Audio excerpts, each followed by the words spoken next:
Okay, I'm here at the European Climate Adaptation Conference in Rimini, and I'm talking to Alex de la Cruz from Aquatech, who's also part of the MAIA project consortium.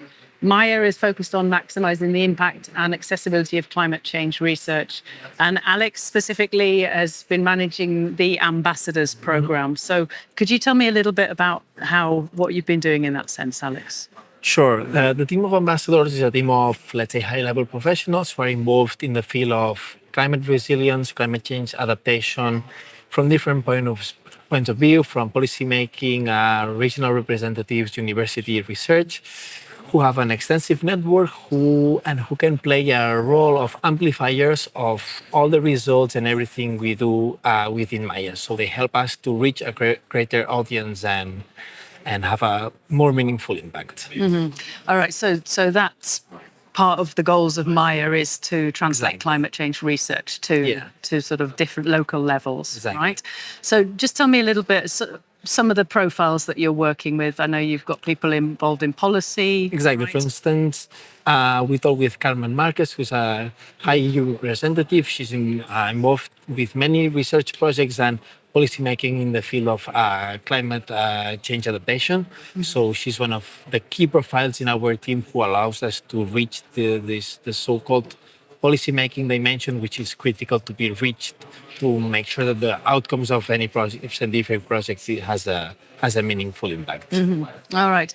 So what would be your sort of key learning from managing this ambassador program on working with these kind of profiles of people with scientific research? What I believe is critical from any science-focused project, not like MAIA, but any other research and innovation action or innovation action EU-funded project, is to make sure that the results we generate can be transmitted to any region in a simple way and in a practical manner. So any regional authority, technology provider, or any sort of institution who might be interested in understanding how can we adapt any risk receptor to climate change can easily understand what we do in plain words, in easy to follow methodology, so it can actually be implemented in the real world, to make sure that we don't leave our learnings, the knowledge that we generate, in a more upper level scientific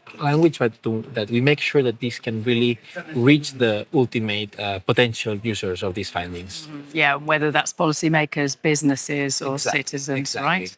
And this is something that MAIA tries to achieve by bringing this knowledge closer to any stakeholder who's interested in it. It can mean exactly any kind of company that is existing, any regional authority, and the ambassadors help us in this duty. All right. So what would you hope would be the legacy of the MAIA project and the ambassador program that you've set up? The legacy would be, on the one hand, to make sure that this idea that I just transmitted about making results accessible and easy to understand by a wide range of audience who's expert in it but might not be directly involved in research is fulfilled in this way.